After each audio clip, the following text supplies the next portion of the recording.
The slap landed hard across Achanugo's cheek. It wasn't the first, and it wouldn't be the last. "Don't you ever come back home empty-handed again." A mother's voice rang out like thunder in the mansion's hallway. The shiny marble floor reflected upon this anger, her eyes burning like coals. Achanugo didn't speak. Her lips trembled, but she held back the tears. Crying made things worse. Her younger sister Obera stood quietly by the stairs, arms folded tightly around her small body. She was used to this. Every night was like a movie scene, but a horror one. And their home, as big and beautiful as it looked, felt more like a prison. Apondi was a woman everyone in Karda City admired. On the outside, she was bold, rich, powerful. She owned chains of boutiques, expensive hotels, and flashy cars. Her mansion was the talk of the city. Her photos were always on social media. People called her Queen Mother, but her daughters knew the truth. Apondi hated poverty with her whole heart. After her husband left her years ago for a younger woman, something inside her changed. She became hard, cold, and obsessed with success. She said love made people weak, and she would never allow her daughters to become weak like she once was. At first, Apondi gave her daughters everything: clothes, jewelry, designer shoes, soft love, but slowly she began to demand something back. "You girls are beautiful, use it," she shouted one evening after dinner. "What do you think I feed you for? To sit and eat my money?" And that's when it all began. First, it was casual. Apondi would suggest they entertain her rich male friends at business events, smile, pour wine, wear something tight. Then came private dinners, hotel rooms, gifts. Soon it turned into something else, something they never thought their own mother would force them into. They were told to bring back cash every day. "If you can't use your body to survive in this world, then you're not my daughter," Apondi told them once, tossing a wad of cash on the table. "That's how I built this empire, through pain, through men, through wisdom. Learn from me." Achanugo felt her soul breaking little by little. She was just 22, soft-spoken, polite, and had dreams of becoming a teacher, but dreams meant nothing in Apondi's house. That night after the slap, she dressed up again. Black heels, tight red dress, red lipstick that made her look older than she felt. She looked in the mirror. Her face was beautiful but sad. Her eyes carried a story no one cared to read. "Where are you going tonight?" Obera whispered as she followed her sister to the gate. "I don't know, just away," Achanugo answered. "I can go in your place." "No," she said firmly. "You're still too soft, and she'll beat you harder." They both knew it was true. Apondi was worse when disappointed. Achanugo walked down the street, past the guards, past the gates, into the city that never slept. Karda was bright, busy, and full of secrets. She had been to so many places, seen so many men, but tonight she didn't want any of it. She passed a fancy lounge and paused. Something told her to go in. Maybe luck would be kind tonight. Maybe she'd meet someone gentle, or maybe she'd just sit and sip soda till Apondi she went. She walked in, and that's when her eyes met his. He was seated alone in the corner, tall, dark, with eyes that looked like they had seen too much. He didn't smile, didn't nod, just stared. Achanugo quickly looked away. She wasn't here for trouble. The man stood up and walked over to her. His voice was calm but commanding. "You don't belong here." She blinked. "Excuse me?" "You heard me. You're pretending to be something you're not." She stiffened. "Do I know you?" "No, but I know sadness when I see it."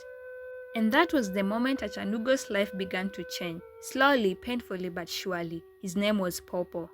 Achanugo sat down slowly, not sure if she should stay or leave. Popo pulled out the chair for her like a gentleman, but his face didn't smile. His eyes were calm but sharp, like he could see through her.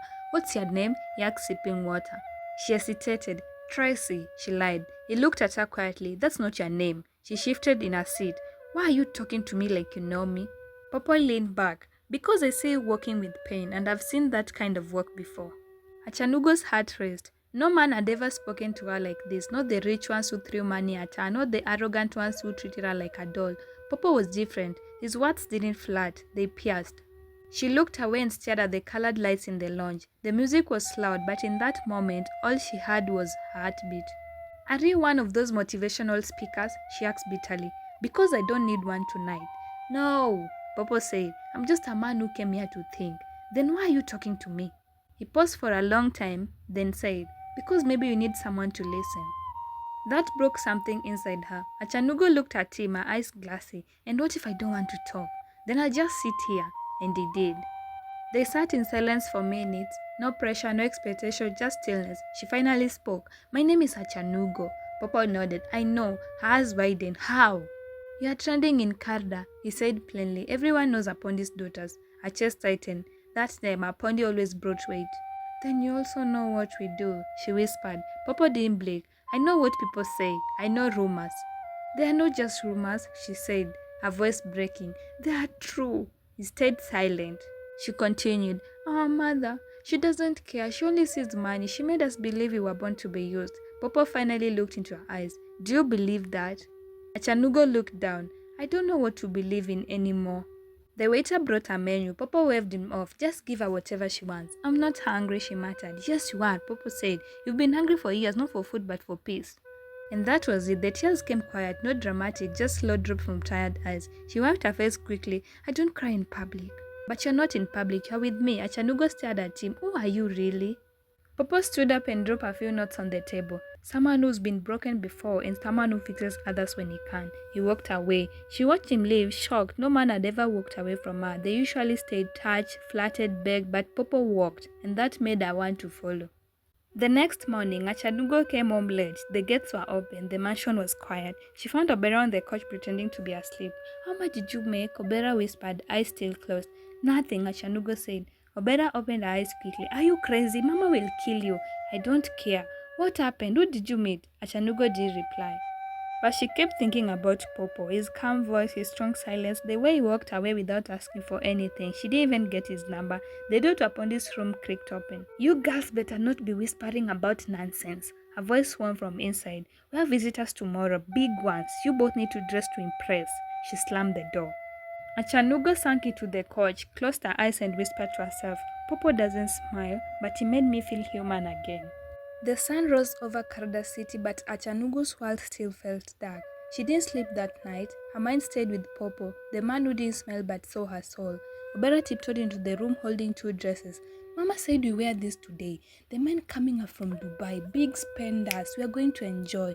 Achanugo stared at the floor. "I'm not going." Obera froze. "Don't joke." "I'm not. You know what she'll do. I don't care." Obera sat beside her on the bed, her voice low. "You've changed since last night. What happened?" Achanugo hesitated, then whispered, "I met someone. He didn't want my body. He wanted to listen." Obera's eyes widened. "A rich man?" "I don't know. He looked simple, but there was something about him. He called me by my name. Said I was hungry for peace." "Peace doesn't pay rent," Obera said bitterly. "Mama won't let you live on your feelings." Suddenly, Apondi's voice echoed from the hallway. "Girls, downstairs now." Obera panicked. "Please, just wear the dress. Pretend." But Achanugo stood firm. "I'm not doing this anymore."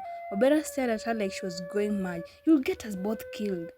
Achanugo ignored her and walked to the mirror. She removed her earrings, wiped her lip gloss, and changed into a long skirt and t-shirt. Apondi's heels clicked loudly as she climbed the stairs. She stormed into the room, eyes blazing. "What nonsense is this?" "I'm not dressing up for your visitors," Achanugo said quietly. The slap was instant, hard slap. Obera screamed, "Mama, stop!" But Apondi grabbed Achanugo by the arm. "You ungrateful child! After all I've done for you, this is how you repay me?" "I didn't ask for this life," Achanugo replied, holding back her tears. "You choose it for us." Apondi raised her hand again, but this time Achanugo stepped back. "I'm not going," she said firmly. Apondi's eyes narrowed. "Fine. Stay here like a useless goat, but Obera will go alone, you heartless idiot." She dragged Obera by the wrist, ignoring her cries. Achanugo stood still, breathing hard. Her cheeks stung, but her heart felt lighter. For the first time, she had said no. Downstairs, the visitors arrived. Tall dark suits, gold watches, loud laughter, the smell of expensive perfume and trouble. Apondi welcomed them like royalty, fake smiling and swaying her hips like a teenager. "This is my youngest daughter," she said, pushing Obera forward. Obera forced a smile. One of the men licked his lips. "Where's the other one?" Another asked. "The quiet one with big eyes." She's not feeling well," Apondi lied. One of the men smirked. "I like cigars. They don't talk too much." Apondi forced a laugh. "Haha, maybe next time." Upstairs, Achanugo watched from the window, her stomach turning. Those were not just big men, they were predators. She saw how they touched Obera's waist, how her sister's eyes silently begged for help. But Apondi didn't care, she just counted envelopes. Later that night, when the men left and silence fell over the house, Obera crept into Achanugo's room. Her lipstick was smudged, her eyes swollen. She dropped onto the bed and cried. "I hate this life," she whispered. "I hate Mama. I hate money." Achanugo held her sisters close, brushing her hair. "I'm going to find a way out," she said. Obera looked up. "How? I don't know yet, but I'll find Popo again." He felt safe. "You think he'll save us?" "No," Achanugo said, wiping her tears, "but he made me believe I can save myself." Just then, her phone buzzed. A known number. She stared at the screen. "Hello," she answered. Then a deep voice, "Meet me tomorrow, same place. I've been thinking about you." Her heart stopped. It was Popo. The next day, Karda City woke up to heavy rain. The sky was dark, clouds hanging low like secret waiting to burst. But Achanugo didn't care about the weather. Popo had called, that was enough. She wore a simple dress, no makeup, no heels, just herself, raw and real. Obera stood by the door watching her. You're really going? Yes. You mean you trust him? I didn't even know him, but I trust how I felt around him. Obera beat her, be careful, Mama's not around. She went to the salon. If she finds out, I won't be long.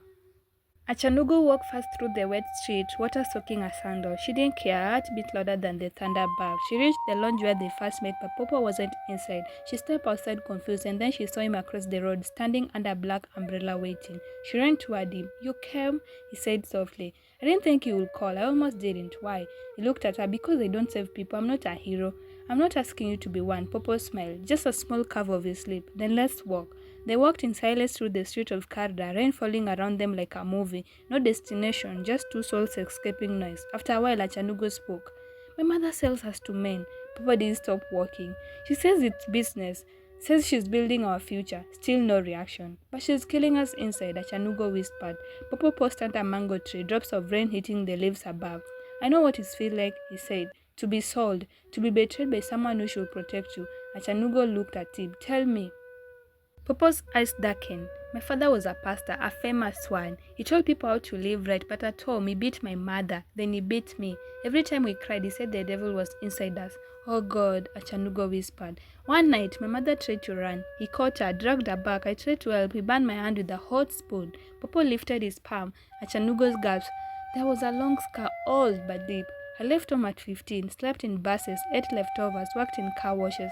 Achanugo couldn't believe it. You speak like a king, but your life. Pain teaches silence, he said. They stood there in the rain, staring at each other. I'm tired of being touched by men who don't love me, Achanugo said. Popo nodded. And I'm tired of pretending I don't care. He stepped closer. I don't want your body, he whispered. I want your healing. Tears mixed with rain on her face. Why me, she asked. Because when I looked at you, I saw myself. They sat at the bench near the street. Popo gave her his jacket. I want to help you, he said. How?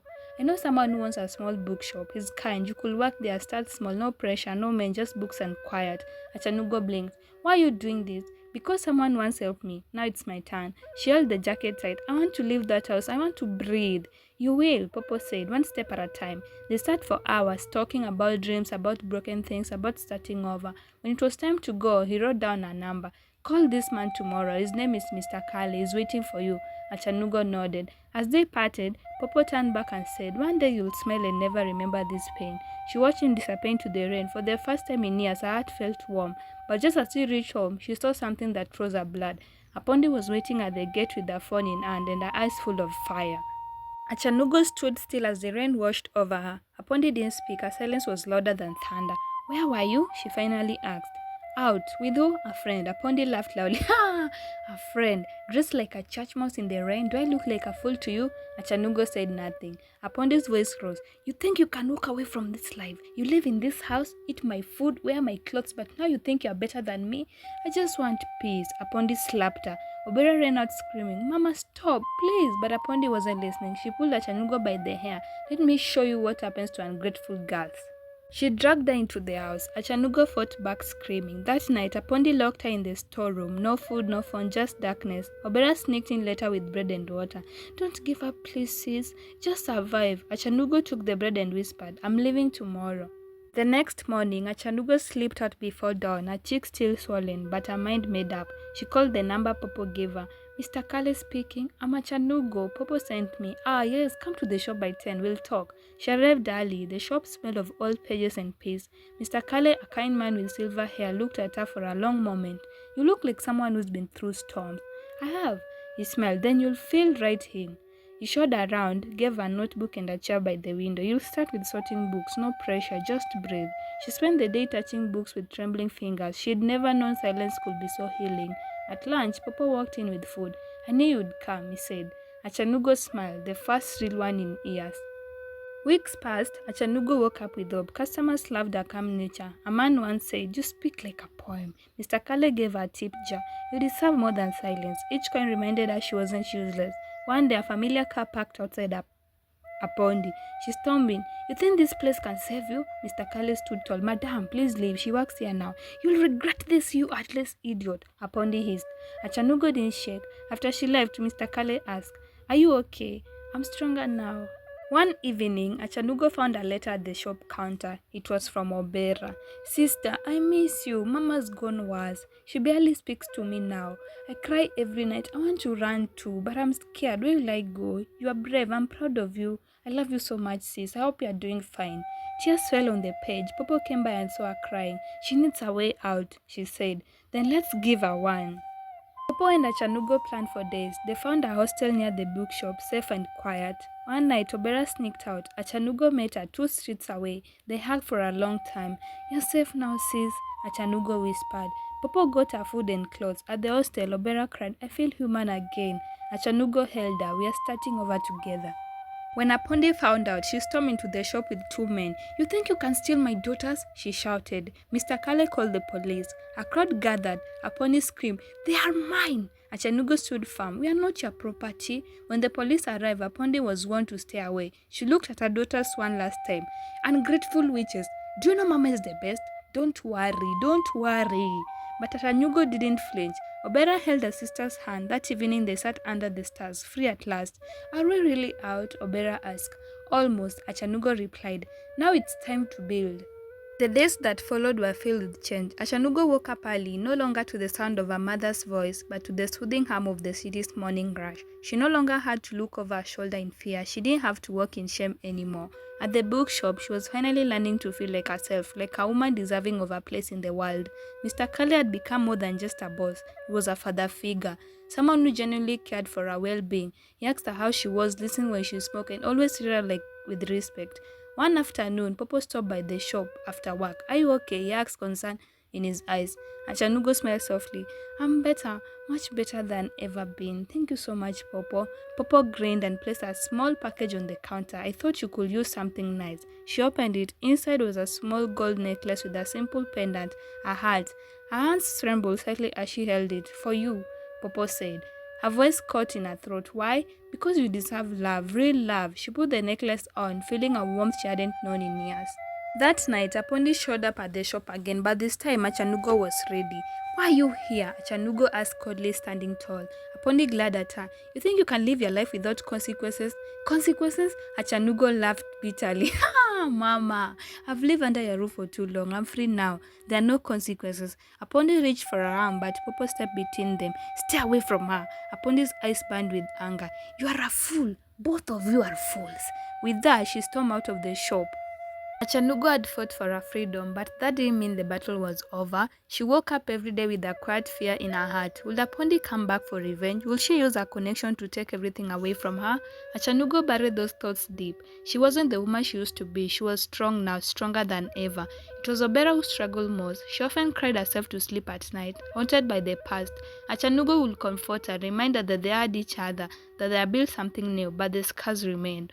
One night while sitting in the dimly lit room of the hostel they shared, Obera looked up at Achanugo. I don't want to be like Mama.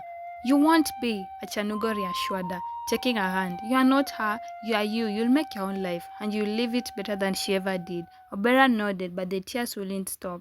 The next morning, as Achanugo made her way to the bookshop, she couldn't shake the feeling that someone was watching her. She looked over her shoulder and saw a figure standing near the alley, a man she didn't recognize. When he saw her looking, he quickly turned away. It was unsettling, but Achanugo didn't let it stop her. She had made it this far. Nothing could scare her anymore. Weeks passed and Achanugo's life began to feel normal again. She and Obera had settled into their new routine. Popo continued to support them and his visits became the highlight of Achanugo's day. But one evening, as she closed the shop, she received a phone call. Hello, she answered, her voice shaky.